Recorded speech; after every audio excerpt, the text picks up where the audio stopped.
Bullfighting won't return to Catalonia regardless of the Constitutional Court.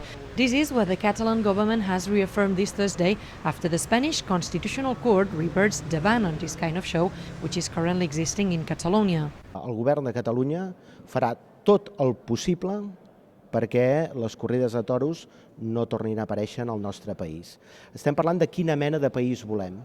I nosaltres volem un país on no sigui possible fer un espectacle públic de la mort i el patiment d'un animal. Això és el que va decidir en el seu moment Catalunya i això és inalterable per a nosaltres. Insistim en que hi ha una normativa plenament vigent més enllà d'aquesta sentència del Tribunal Constitucional que empara la defensa dels drets dels animals i que impedeix el maltractament dels animals, que entenem que això segueix plenament vigent, no? The Spanish Constitutional Court considered the parliament to have exceeded by restricting the citizens' rights and freedoms when banning the bullfighting in 2010 and defines this practice as intangible cultural heritage.